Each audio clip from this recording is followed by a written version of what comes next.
అయ్యా చలపతిరావు గారు, ఈ ఊర్లోకి మూతుబరి పెద్దమని కాస్త నలుగురికి మంచి చేసేవారు మీరే కనుక ఈసారి పంచాయతీ ఎలక్షన్ లో మీరు నిలబడాలి మా కోరిక. చూడు, నాకు ఈ ఎలక్షన్లు రాజకీయాలు అంటే గిట్టవయ్యా. ఎందుకని అడగరే? లేనిపోని తంటాలు తగాదాలు తలకు చుట్టుకున్నట్టు అవుతుంది, సుఖానున్న ప్రాణాన్ని కష్టపెట్టుకున్నట్టు అవుతుంది.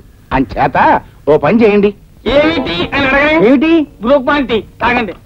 ఇదిగో గురునాథం గారు, మీ బావమరిది ఎలాగా పదవో అని కలవరిస్తున్నాడు కదా, ఈసారికి అతను నిలబెట్టేయండి. నువ్వేమంటావు బాబాయ్? నేనేమంటాను రా, మీ అందరూ మంచిదనుకుంటే నేను సరే అంటా. ఇదేంటన్నయ్యా, మన మధ్యలో చిన్న సైజు పిడుగులా చెంబుచ్చి పడిందేంటి? చెంబొచ్చి పడింది అంటే మా తాతయ్య పిలుస్తున్నాడు అని అర్థం. బాబాయ్, తాతయ్య ఎందుకు పిలుస్తున్నాడు? ఉంది సమస్య తేలేమండి. ఉన్నాయా? ఒక్క నిమిషం ఆలస్యం పెద్ద బిందె వచ్చి నేను ఎత్తున పడుతున్నా. ఇదిగో గురునాథం, మనం మళ్ళీ కలుద్దామయ్యా, ఏమనుకోకండి. పదరా.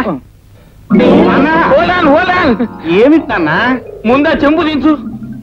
అసలు నీ పద్ధతి నాకేమీ నచ్చలేదు నాన్న. ఎందుకని అడగమే? ఆయన అడగరు. అడగరా? అయితే నేనే చెప్తా. బయట పెద్ద మనుషులతో కూర్చుని మాట్లాడుతూ ఉంటే ఇలా చెంబులు తెప్పాలను విసురుతూ ఉంటే చూసేవాడికి ఏమన్నా బాగుంటుందా? ఒరే చలపాయ్, ఊళ్ళో విషయాలు పట్టించుకోవడం తప్ప ఇంట్లో పరిస్థితి ఏమిటి, ఎలా ఉంది అని తెలుసుకోవా ఏమిట్రా? ఇంటికేమిటి నాన్న, మహాలక్ష్మిలా ఉంది, ఎలా అని అడగమే? ఆయన అడగరు. అడగరా? అయితే నేనే చెప్తా. 6 గుమ్మాలు 12 కిటికీలతో దివ్యంగా ఉంది. నోర్ముగా ఇల్లు దివ్యంగా ఉండాలంటే ఇంట్లో ఒక దీపం వెలగాలిరా. అదేం మాట తాతయ్య, మన ఇంట్లో గదికి ట్యూబ్లైట్లు ఉండగా వేరే దీపం ఎందుకు? వెయ్యమంటావా స్విచ్? నోర్ముగా వెధవా, నే అనేది ఇంట్లో ఒక దీపం వెలగడం అంటే ఇంట్లో ఒక ఆడదిక్కు ఉంటేనే అందమని. కనుక ఆ పెళ్లి విషయం త్వరగా తెలుసు. బాబాయ్, ఎంత దాచుకున్నా నీది మరీ ముదిరిన వయసు కదా, ఈ వయసులో మళ్ళీ పెళ్లి అంటే అంత పద్ధతిగా ఉండదేమో. చనర్మై, ఒరేయ్ నా మాట వినండిరా, నేను చెప్పేది రాంబాబు పెళ్లి విషయం రా. నాన్న, వాడికి ఇప్పుడు పెళ్లి జరగదు. ఎందుకని అడగవే? ఆయన అడగరు. నేనే చెప్తా. ఇంకా వాడు కాలేజీలో చదువుతున్నాడు కనుక. కానీ వాడికి పెళ్లి చేస్తాం ఎప్పుడు? వాడి చదువు సంచ ఆట పాట అయిన తర్వాత.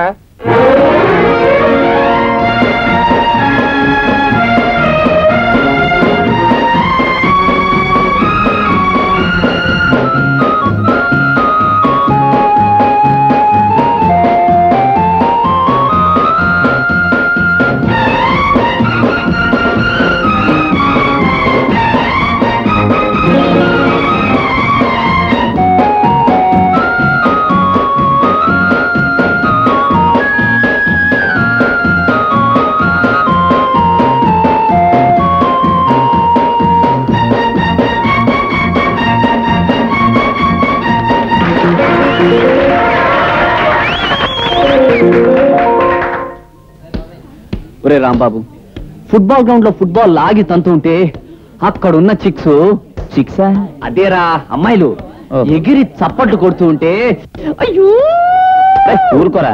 మన కాలేజీలో ఆడపిల్లలు చప్పట్లు కొడితే అదేమన్నా ఒలింపిక్స్ లో అవార్డు రావడం అనుకున్నా? అది కాదురా, నీ గేమ్ చూసి వాళ్ళంత థ్రిల్ అయ్యారంటే నీ మీద ఎంత క్రేజు, ఎంత లవ్వు, ఎంత ఇది, ఎంత అది. రేసుదా, అమ్మాయిల గురించి మాట్లాడడం తప్ప నీకు వేరే పని లేదా? నీకు లక్ష్యాలు చెప్పాను, ఆడపిల్లల గురించి హరికథలు నా దగ్గర చెప్పొద్దని. ముందు బాలు, నీ పర్సనాలిటీ నీ పాపులారిటీ నాకు కనుకుంటేనా రోజుకో అమ్మాయితో అలా షికారికి. చాలేవే, అడుగుని మీ హీరో. కంగ్రాచులేషన్స్ రాంబాబు గారు, ఇవాళ మీరు చాలా బాగా ఆడారు. మీరు కంగ్రాచులేషన్స్ చెప్పారంటేనే తెలుస్తోంది మా వాడు ఎంత గొప్పగా ఆడాడో. కంగ్రాచులేషన్స్ రా. అసలు మావాడు ఇంత గొప్ప ప్లేయర్ అవడానికి కారణం మన కోచింగ్, మన దీవెనలే. ఏరా సుధా, నువ్వు నోరు మోయకపోతే గ్రౌండ్ లో ఫుట్బాల్ తన్నట్టు నేను ఇప్పుడు తంతాను. బ్యూటిఫుల్ జోక్ రా. మీరు ఆడుతుంటే ఎంతసేపైనా చూడాలనిపిస్తుంది. మీకు చూడాలనిపించినా నాకు అంతసేపు ఆడాలనిపిస్తుంది. మీ చేతిలో బంతిని చూసినప్పుడు ఆ బంతి నేనే అయితే ఎంత బాగుంటుందో అనిపిస్తుంది నాకు. ఏం చేస్తాం, బంతి బంతే, మీరు మీరే. నిజమేలేండి, మీరు కాస్త నన్ను అర్థం చేసుకోగలిగితే. నేను ఆడవాళ్ళని అర్థం చేసుకోను. రేపు ఈవినింగ్ మీరు ఫ్రీగా ఉంటే మీకు చిన్న పార్టీ ఇవ్వాలని. ఐఎమ్ సారీ, నేను ఫ్రీగా లేను. రేసుదా పదాలు.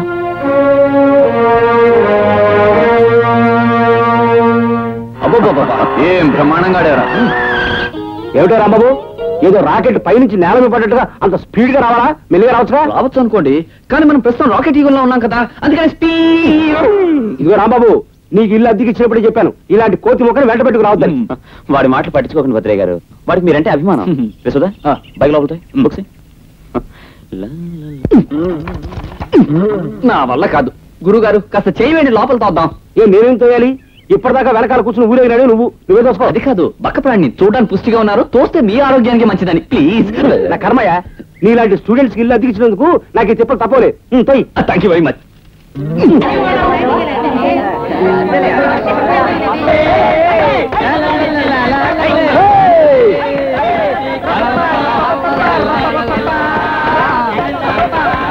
కలర్ వచ్చేస్తుంది.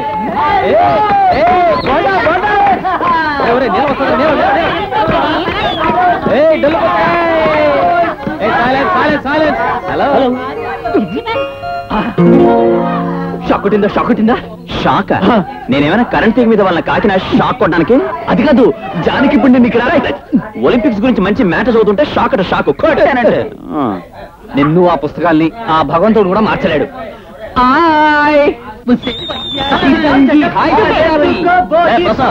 మా ఊరు అమ్మాయిలు అందరూ చేద్దరు నీకు ఇదివరకే వార్నింగ్ ఇచ్చాను, మళ్ళీ ఇంత సుశీల పైట్లాగా పోరా, మీ ఊరు అమ్మాయిలందరూ నీకు ఏదో పెళ్ళాలైనట్టు. చిట్టి గారి లాంటి పిల్లతో నీకు సంబంధం ఏమిట్రా చిన్నోడా? ఈ ప్రసాద్ గారి అందరూ చూస్తున్నా తెగలుగుతున్నావు. మా వాడు మీకు చేయేస్తావా? నీ అంతు చూస్తాను. Good morning. Sit down, sit down, sit down. Attendance ఆఖర్లో తీసుకుంటాను, ఓకే? మీరు ఎప్పుడు తీసుకుంటే అప్పుడే ఇస్తాం మేడం. ఓకే. Good good. ఈ రోజు వరోధుని ప్రవరాఖిల లెసన్ తీసుకుంటాను, ఓకే? తెలుగు లెక్చరర్ అయ్యింది, మధ్యలో ఇంగ్లీష్ కాలేంటే. ముందుగా వరోధిని ఎలా ఉంటుందో కొలతలేమిటో కాస్త వివరించండి మేడం. ఎలా ఉంటుంది ఏమిట్రా? బహుశా సిల్క్ స్మిత్ లా ఉండుంటుంది కదూ మేడం. Who is that? నా క్లాస్ లో పిచ్చి కూతలు కూసారంటే నేను ఊరుకునేది లేదు, ఓకే? ఓకే. మరి ఏం చేస్తారు madam?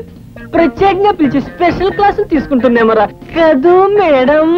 Stop that non sense. అంటే నాలాగా అందంగా ఉంటాడా మేడం? ఓకే. Not okay. నువ్వు అందగాడవని అనుకుంటున్నందుకు నేను చాలా చింతిస్తున్నాను. I'm so sorry. పైగా ప్రవరాకుడు నీలాగుంటే అతని గురించి ఇలాంటి గ్రంథాలే వ్రాయుడు, ఓకే?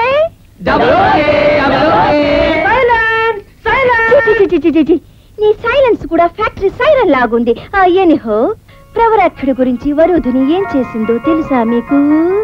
ఏమిటోరా తమ్ముడు, నువ్వు పెళ్లి చేసుకోకుండా ఇలా సన్యాసిలా ఉంటావు నాకేం నచ్చలేదు.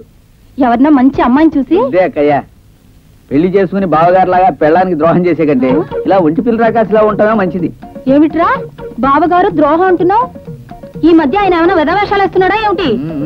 ఎత్తు మడవల చెప్పులేసుకున్న వదాంతో సినిమా హాల్లోను, కంచి పట్టు చీర కట్టుకున్న వహదాంతో మహాలక్ష్మి గుళ్ళోను, జపాన్ జార్జెట్ చీర కట్టుకున్న వహదాంతో షాపింగ్ సెంటర్ లోను కనిపించాడని నా నోటితో నేను ఎందుకే చెప్పడం? నేను చెప్పను. ఇదన్నమాట ఆయన వ్యవహారం. అదో అక్కడే నాకు కాలుతుంది. ఇప్పుడే తెలిసినట్టు మాట్లాడతావేంటి? అక్క, నీ పెళ్లిలో బావ నీకు మంగళసూత్రం కడుతున్నప్పుడు వెనకాల జడెత్తి పట్టుకున్న పిన్ని గారి వంక వరచూపులు చూస్తున్నాడేవు అని చెప్పాను, గుర్తుందా?